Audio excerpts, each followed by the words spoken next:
Hello, welcome to ArtTutorialsOnline.com. My name is Paul Priestley. If you've been following my series on pen and ink drawing, this is the fourth in the series. I'm going to be using a pen, a dip pen and a piece of wood carved into a pen. And I'm going to be combining all three together in the drawing. And I'm going to be using dots, lines and scribbles. Yes, all going to be in the same one. So let's make a start.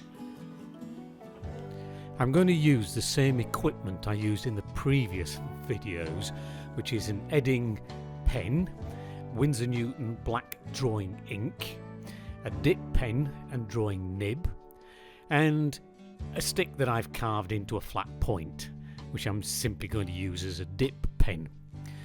Now, I've sketched out here a few sunflowers. They're only very vague, but I'm going to go over them. If you want to know how to draw sunflowers, look in the top right hand corner there, and I'll put a link through to a video about drawing sunflowers. Okay, we started off using the Edding pen, and I'm just going round a few little lines here. Now you'll notice I use a broken line, which is always very good for outlines, and then a little bit of hatching coming along here. This is just the centre of the sunflower. I'm just doing a few little round sections here. Okay, and a little bit of cross hatching over the top just to make it look a little bit more interesting. Now, as you are drawing this, normally one of these drawings will take quite a considerable length of time. So take your time, be prepared, and just look carefully. I'm going to do the centre of the sunflower here now with lots of little dots, building it up. If you look at the centre of a sunflower, you'll notice that it's actually made up of lots of tiny little seeds. So using the dots is quite appropriate, really. Now, when you're drawing the petals on the sunflower, you notice what I'm doing. I'm just using 3 lines and then shading between one of the lines. And have you noticed how it makes the petals look three-dimensional?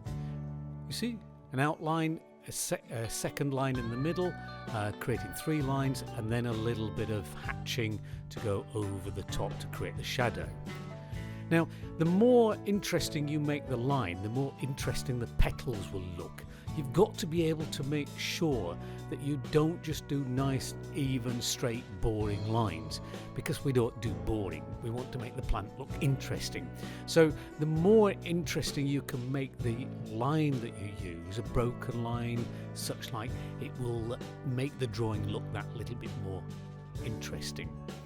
Now you'll notice as we're going around this, I'm putting a little bit more shading on here, a little bit more hatching, as you can see, and I'm leaving space where I want the light areas of the petals to be. I'm shading obviously the darker areas.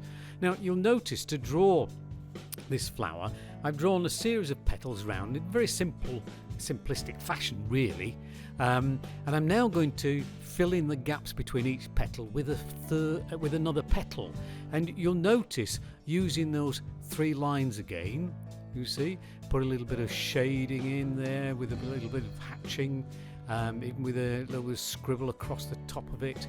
Okay, you'll notice that as soon as you put that second petal in between the front 2, it begins to make the flower look as though there's lots and lots and lots of petals on there, when in fact you've only done 2 series of petals going around that central area. You'll notice here, see, as I do another one here, just put a little bit of shading on there with a bit of hatching.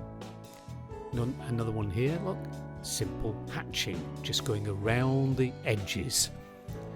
Makes it look really quite effective. Same thing again, hatches round the edges. So you can build up the number of petals many as you like. We're always starting the dark areas to the centre of the petal. The outside area of the petal is the one that catches the light. So we're beginning to create this nice 3-dimensional image of what the piece looks like. Now in a moment we're going to be swapping pens over. I'm going to be using my dip pen.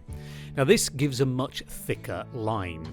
So again we're going to use that sort of broken line I'm doing the centre of the flower again, but you'll notice because the dip pen produces much thicker line, it will make the image stand in front of the one that we've just drawn.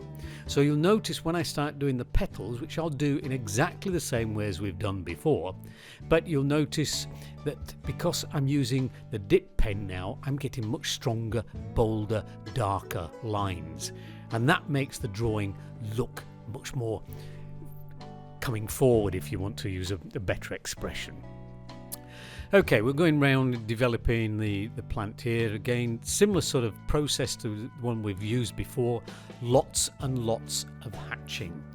Okay, but you notice the outline of the petals, not nice neat line.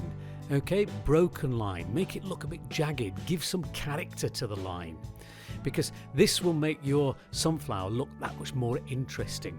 If you look at the classical sunflower paintings and drawings by Van Gogh, you'll notice that their drawings are very broken. The sunflowers don't look like the sunflowers you buy in shops. They look as though they've grown in a field, and they look worn and tatty a bit. And that's what I want to try and get the effect here, you see. Just by adding a little bit more shading on there, you can see, oh, it's beginning to look good now. But you see, I'm drawing the sunflower from the side. If you want to see a video of how to draw a sunflower from the side, look in the top right hand corner and you'll see a link to another one of my videos which shows you exactly that. Now I've gone back to using the edding pen because I want to draw a few leaves that are going to be in the background, so they've got to be lighter. This leaf is going to be in front of the one I've just drawn. Notice the broken line around the edge again, right? Just a little flick with a pen and you'll see how interesting the line becomes.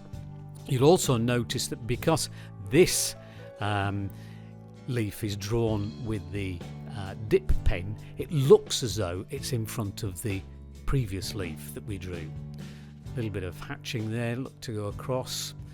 Okay, and might put a few little dots in there just to add a few textures and such like. You'll notice I'm drawing around another petal, so doing a preliminary drawing sometimes can help with the pen and ink, although you can be bold and just go for it and just draw it with the ink. But this was quite a complicated drawing, and as it's on film I decided to do a little sketch first of all. Now you'll notice the stem of the sunflower is obviously the sunflower that we drew originally, but you'll see the stem here, I've drawn the top of it very, very dark. You'll see the reason for that later on. You'll notice here I'm putting a few little dots there because it just softens the texture as it comes over the leaf, and that's something that you want to do. It makes it look that much more interesting. This leaf here, as you can see, is developing quite nicely. We're just putting the edge on. You notice the broken line again. It always looks so much more interesting, the broken line, that rather than a line that completely follows. You'll notice the hatching and cross-hatching I'm doing is almost like a scribble technique. You know, don't be too neat about it. You know, use your type of line. You know, make the drawing look individual so it looks like you've drawn it and not one that anybody else could have drawn. Now we've got the stick, and you'll notice now we get much bolder, stronger, darker lines, and the dip pen as a stick will give you that much bolder effect. And you'll also notice that as this develops, how this particular sketch will look as though it's in front of the two previous sunflowers that we've just drawn. You'll notice here the shading now as it goes around the sunflower will be much bolder, much darker, much stronger. Again, I'm just going round first of all doing the first preliminary leaves. Okay, we'll do another set of leaves in a second. You'll notice again using that third line occasionally in the petal and putting shading on one side makes the petal look as though it's twisted, which is always quite an interesting idea. Now we just continue going round here. Look, again we're using that broken line, nice bold, sometimes twisting the pen a little bit, or the stick a little bit should I say, so that it makes it look more interesting. You can see now quite clearly how the line, because it's so much bolder, is beginning to make this particular sunflower stand out from the sunflowers behind it. Makes it look much more three-dimensional, the drawing. Just adding now a little bit more shading to this, a little bit more light and shade, as you can see here, with using some hatching. Now, because we're using the stick produces much thicker lines, so you're going to get much darker, bolder lines here. But again, if you press on hard, you get thicker lines. Press on lightly, you get thinner lines. Now you notice that dark bit I did at the top of the stem. You notice now that stem looks as though it's behind the flower and not in front of it. That's what I was doing previously. Okay, few little dots on here, look, and we'll finally get onto the last sunflower. Again, just going round. You see how simple, it's just a very simple flower shape. That's all we're doing. And then on top of that, we're going to put the secondary layer of petals. And here we use that 3-line technique and the shading again. But look how bold and strong this is beginning to look. You see, with that lovely dark, thick line that you get with these with this stick. By the way, you can also carve the stick into lots of different ways. I've sometimes carved the stick so you've got notches at the end, so you can actually draw 3 lines at the same time, which is brilliant if you're going to do a lot of hatching and cross hatching. Now you can see here how this is now beginning to develop. Because this is such a thick black line, I can actually draw these lines over the previous drawing with the dip pen, and it will stand out. But you'll notice now how bold and strong this looks, and you notice how each petal that I draw is individual. It's all done in simple, jagged sort of fashion. Okay, I'm not necessarily sticking entirely to the drawing below, that's just there as a guide, but you get the idea how this is beginning to develop. Now we've got first layer, and in between now we're going to put another section of petals, and this is what makes it look as though there's lots and lots of petals around this particular flower head, you see. And by dragging the stick a little bit and rolling it in your fingers, you can get a variety of marks, a variety of line, that nice broken line that I've been talking about. But also it gives a little sense of individuality to your drawing. And that's what you want to do. Don't get boring old lines, because boring old lines don't look interesting. You've got to try to make it look interesting by using lots of different techniques with your pen. Twist it, roll it, make marks with it. Do what you need to do, as we're doing here, you see, so this begins to develop nicely. We'll put the stem in, as you can see here. Again, as soon as I put the dark on the top, you notice how strong it gets. It looks as though it's behind the flower. I've just gone back to the edding pen now, just put a few little finishing touches. You could work on the drawing a little bit more. You'll notice, because I'm using hatching with this light pen, it gives a softer shadow, which is quite useful. So you could develop your drawing a little bit more, and we'll see where it takes you from there. So I hope you've got an insight into how you might use pen and ink for your drawings. Good luck. Thank you for watching arttutorialsonline.com. I hope you've enjoyed the video and learnt something about how to use pen and ink. If you want to see more videos like this one, then visit my YouTube channel, which you can see here. Lots and lots of videos for absolute beginners and beyond. If you want to support the production of these videos, then check out my Patreon channel. That will be much appreciated. Thank you again for watching.